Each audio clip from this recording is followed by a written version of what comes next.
In this modular chapter, we're looking at organizational culture, creativity, and innovation. And these things may seem somewhat not necessarily connected, culture, creativity, and innovation, but all of them share some common connections. One is that they're very difficult to measure and difficult to quantify. So, what exactly is culture? How do we identify it? How do we define it? How do we measure it? Also, similarly, what is creativity? Again, how do we identify it? How do we measure it? How do we modify or increase the likelihood? And again, innovation. So all of these are kind of falling into the category of you know it when you see it. You know a good organizational culture. It's very obvious. You can point to a lot of factors that would say, hey, this looks like a really cool place to work. And you can probably identify a poor organizational culture. This looks like a place I'd never want to work. But how we actually define it and quantify it, and how we actually look for those levers I keep mentioning, how do we increase culture, is fairly interesting, and it's a challenge. And it's the same challenge as creativity and innovation. So very few organizations would argue with the statement that a strong and positive organizational culture leads to more success. Very few, if any, organizations would disagree with the statement that it's important to foster creativity and creative problem solving within their organization. And again, very few organizations would argue with the statement that innovation and being innovative is important to staying current and relevant in a changing marketplace and in a changing world, both legally and what's expected by the clients and even supply chain issues. So all of these are very important, but are also a little harder to kind of get our hands around compared to some of the other topics we've already talked about.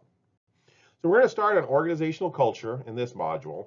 We're going to then shift over to creativity, and we'll end on innovation. So let's talk about organizational culture. So organizational culture is defined as a cognitive framework consisting of attitudes, values, behavioral norms, and expectations shared by organizational members. So that's a very broad concept. Cognitive framework basically means it's how we think about the organization. It's how we process information about our organization, about our job, and about the other people in our jobs. And that cognitive framework, how we think about other people, how we think about our jobs, and how we think about the organization include our attitudes, our values, the values of the company and how it aligns with our own values, the behavioral norms, what the company is expecting, what our groups are expecting, what my fellow workers are expecting, and again, those expectations themselves that are shared. So a strong organizational culture is often defined by one where most people, if not all of the organizational members, share the expectations, recognize the expectations, have similar attitudes, and think about their work in a similar way. Now, what makes this even more complex is when we start talking about organizational culture or any type of culture, we have to start recognizing that there's different levels of culture. And some of the things we need to recognize, for example, is subcultures, cultures existing within parts of the organization rather than the entirety throughout them. So there might be an overall organizational culture, but there may also be a culture specifically within the finance department. There might be different expectations of behavior and different attitudes and different behavioral norms in research compared to HR, for instance. These would be subcultures. There's dominant cultures, the distinctive overarching personality of the organization. So when we're looking at an organization, if there's a weak organizational culture, we might expect the subcultures to actually be stronger. If there's a dominant organizational culture, we might expect that that is what actually then indicates how the subcultures function. And then finally, within both of those, we want to think about what's the difference between a toxic organization versus a healthy organization. So it's not necessarily about subcultures and dominant cultures or even about that definition, because both a toxic and healthy organization might actually have a very strong set of attitudes, values, behavioral norms, and expectations, and they're very well shared by members. When we talk about toxic versus healthy, we're asking what is the cultural attitudes? What are the norms and what are the expectations? So a toxic organization is usually an organizational culture in which people feel they are not valued. That's probably the number one predictor. There's other forms of toxic organizational cultures. We can think about organizations that have basically their culture is make money no matter what, financial success over legal or ethical constraints. Those would possibly also be examples of toxic organizational culture. We just want to be really thinking about if we have this, is it actually benefiting the organization? And the answer is rarely yes. There are some very successful organizations that would be defined as having a toxic organizational culture. I would argue, as most industrial organizational psychologists would, that those exact same organizations with a healthier organizational culture would be even more successful. Because at the end of the day, people do not feel valued when they're in a toxic organizational culture, and we see a decrease in job satisfaction, a decrease in organizational commitment, and the people are much more likely to leave the organization if the opportunity presents itself. By comparison, a healthy organizational culture is an organizational culture in which people feel they're valued. And again, there's more to just whether they feel valued or not. This includes whether the company behaves ethically, whether the company actually supports its employees. But generally, again, if we're going to bring it down to one single factor, it really comes down to whether you're feeling valued or not feeling valued within the organization. So generally, a healthy organizational culture is one that promotes individuals feeling valued by their company. So some core organizational values, and a lot of organizations will create a core list of values to help them with this process and to also communicate to their employees that values are important and that they do value their workers. So this is just some examples. Sensitivity, the need of customers and employees. So recognizing that the organization needs to be responsible to the needs of not only its employees, but also its customers. Invest in having employees generate new ideas. So empowering the employees to be able to actually be creative and innovative. Willing to take risks in some form or another. Risk taking is a part of a culture, and a culture that doesn't have taking risks is going to be very stable as long as the environment and the legal setting that it exists in is stable as well. When there's change, that company is going to be at risk. As we all know, change is more of a constant than an exception in today's workforce. Therefore, a lot of organizations are trying to set up a culture that values taking reasonable risks and empowering their employees. Obviously, placing value on the people, recognizing that the people are what makes the company, and the company wouldn't succeed without high-performing people that want to be there. Openness and availability of communication options. So obviously, a lot of what we've talked about, one of the answers constantly is better communication. And finally, friendliness and congeniality of the employees towards one another. In other words, creating a workplace where everyone feels valued and everyone feels like their attitudes and opinions are shared and valued. Value comes up a lot here, but that's really what it's about, because that's the number one thing that we predict on whether an organization has a healthy or toxic culture, because that's the number one predictor, is how someone is perceived, that they're valued or not valued. So again, when we look at how organizational culture, when we define it, however we define it, as either healthy or toxic, when we look at toxic organizations, we're going to find some negativity. And when we find a healthy organizational culture, we're going to find some positives. And these are the three broad branches of positivity that we find with a healthy organizational culture.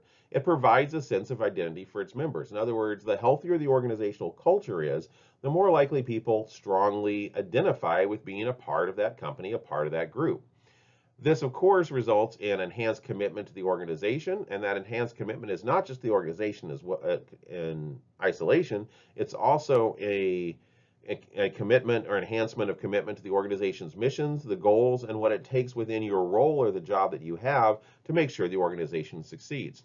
It also clarifies and reinforces the standards of behavior. So people, again, flop back to when we were talking about role ambiguity, not really knowing what's expected of your role. The stronger the organizational culture, also that culture communicates some expectations of the various roles, how you're supposed to behave, what's the expectations of the company. This is yet another way to communicate that, to make sure that people understand what they're doing in their job. The more you understand your job, the more likely you'll have positive responses to your job.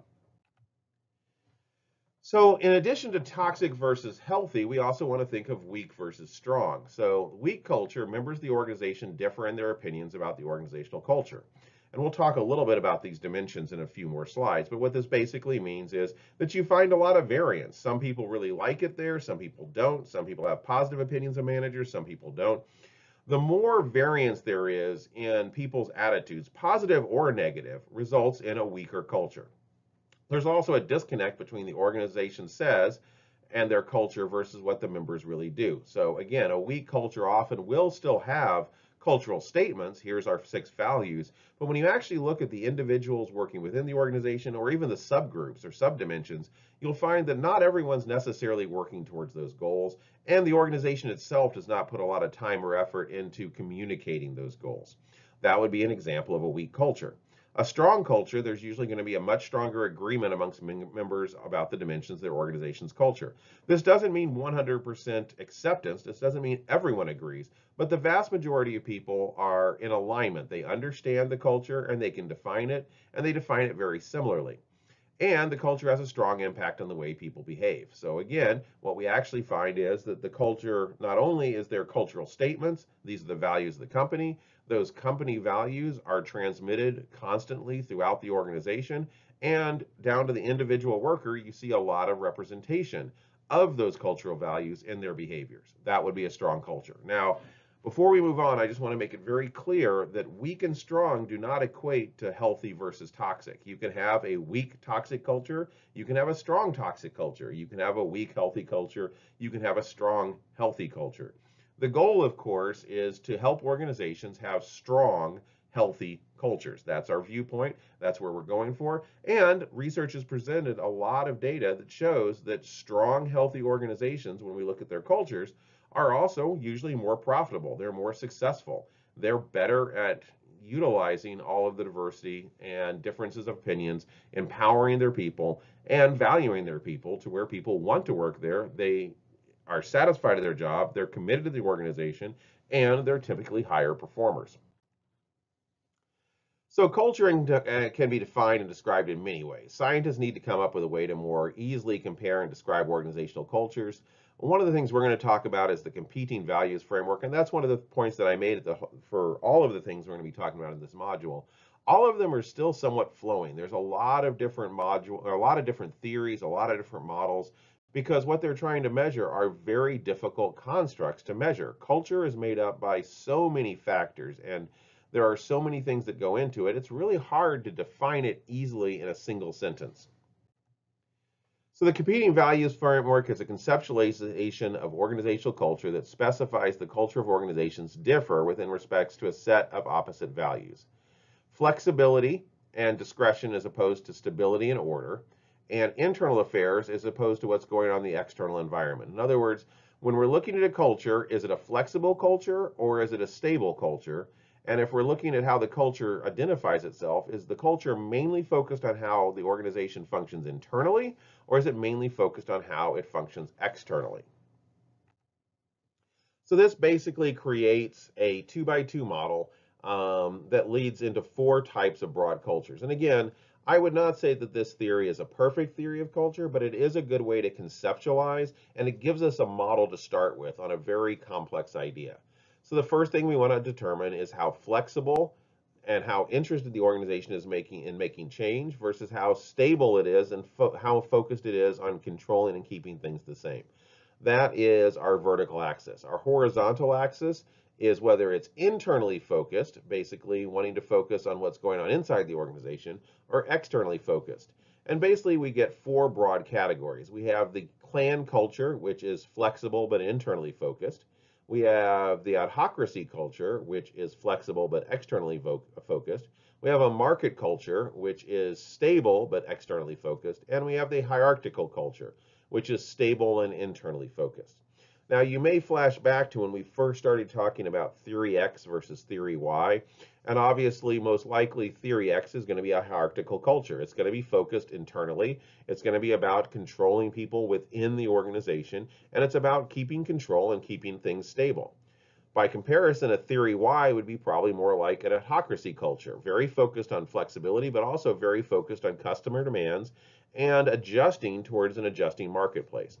So we're going to round out this section talking about these 4 types of organizational culture according to this model. So like I said, there's the hierarchical culture, internal focus and emphasis on stability, basically internal processes. Organizational leaders are good coordinators of projects, emphasis on smooth running organization, large focus on efficiency and reliability, relying on formal rules and policies to do so, generally also seen as a bureaucracy or kind of a theory X. The market culture is focused also on stability, but is more externally focused. So it's basically focused on rational goals, emphasizing competitiveness outward and focus on bottom line results, shifts with the market to some degree, but usually is going to be slower to shift with that market. It is market focused, but it's still focused on maintaining control of the organization, keeping things stable, keeping what has worked and not necessarily very willing to try new things. But instead of focusing simply on the internals of the organization, it's now focused on the market that it serves, the customers. And of course, moving towards the more flexible, we have the clan culture, strong internal focus with high flexibility and discretion. So kind of human relations kind of a model. And this is really focused on still trying to make sure that the organization is successful, but not necessarily focused on the customers, but also empowering the people within the organization. Goals are highly shared by employees, a lot of cohesiveness. Organizations feel like extended families. We typically find high job satisfaction and employee excellence. Most people prefer this type of culture. And I would like to point out that this type of culture also relatively is more stable. It's not necessarily constantly changing. The adhocracy culture is the true open systems model, influences flexibility while remaining externally focused. Recognize that to succeed, an organization needs to be innovative and assessing the future for it to survive. Innovation and rapid change contains little, if any, of the organizational hierarchy. It's kind of the opposite of bureaucracy. So if we think of tech startup companies, they would definitely fall into this adhocracy culture. Clan culture might be more organizations that recognize the need to be flexible, but also still want to really focus on making sure they have a stability for their employees. So if I was working in a clan culture, I would be working in a company that likely is paying attention to trends, but is more concerned with making sure that the company is successful and the people are valued. And an adhocracy culture is more focused on the exterior. They're focused on changing what they do on a regular basis to stay current with the marketplace.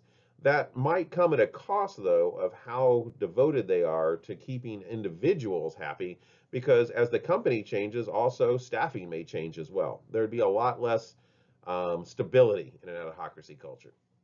So hopefully that gives you kind of, one, a broad view of culture, two, some of the difficulties in measuring culture, how to think about culture, and finally a model that might help you kind of think about what culture are we currently looking at and what culture would we like to get to. That's what the advantage of this model is it allows you to first decide where is the company currently and is that where it should be? And if it isn't where it needs to be, what needs to change to get it there? As always, if you have questions, please put them up in the discussion board for questions and Canvas, and I will be back to talk to you some more about innovation and creativity in the next module.